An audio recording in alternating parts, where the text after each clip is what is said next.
Hey, Facebook friends and YouTube. I just wanted to encourage you all.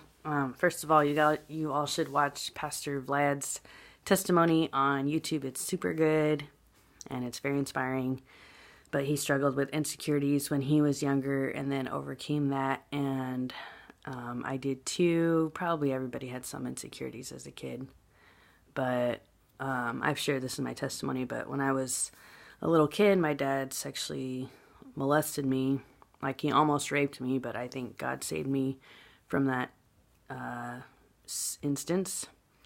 And anyways, so praise God for that God rescued me, even though whatever happened almost happened, but it didn't happen all the way. So, but I just wanted to encourage any of you too, that you do not need medication. Like, if you get sexually abused, it seems like it's like 100% of the population now. Like, anybody that you might really get to know, they'll probably tell you that something happened to them, like they were sexually abused as a child. And it's just like almost everybody now, which I think is because of porn.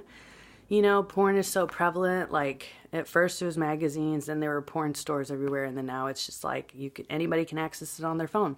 So the more people look at porn, the more kids that will probably get sexually abused. But pray that my girls won't.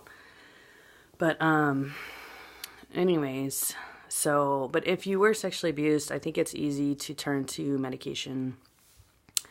Like, my mom was sexually abused as a kid by her cousin, and I think that is what caused her she got clinical depression, or she was diagnosed with that, I think after my brother was born, so even before I was born.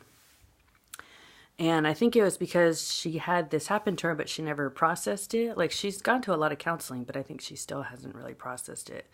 So anyways, when you have stuff like that happen and you don't process it and you don't talk to anyone about it, you're going to be depressed and you're going to want a solution. So then people turn to medications which promise to help you, but in the end, they will be bad for you. And you'll be addicted and you won't be able to get off, and they will dictate the way that your whole life goes. Like, it's always kind of bothered me. Of course, I want to honor my mother and father, but part of why it's frustrating for me, being a child of someone who is addicted to psychotropic prescription meds, is then she can't help me as much, like with babysitting, like she takes some kind of a pill around 8, so then she gets sleepy, so then she can't babysit for me to be able to work, which is fine. I think we're fine on money, but anyways, it really affects her life a lot, and then it affects my life. And I love in this one sermon, Pastor Michael Todd, he said that people are like, you do you and I'll do me. And he's like, but the problem is you doing you greatly affects me. And that's very true. So watch out for prescription medication. Like, it's not benign. It's not totally safe. It will affect your life and everybody around you. And so I just want to warn you all, like, maybe stuff happened to you, but don't turn to that. Like, turn to Jesus. And make these videos if you want something to do, or, I don't know exactly why people think that will fix everything. But also, I want to encourage you, go on a walk every day. I heard once that one 5-minute or 10-minute walk a day is the same as taking an antidepressant. So for the last 3 weeks, I've been going on a walk every day, just like a 5 or 10-minute walk around the block. And I have 2 girls, so they ride their bikes while I walk, which is great. And then I've been listening to Joyce Meyer every morning, which has really been helping me too.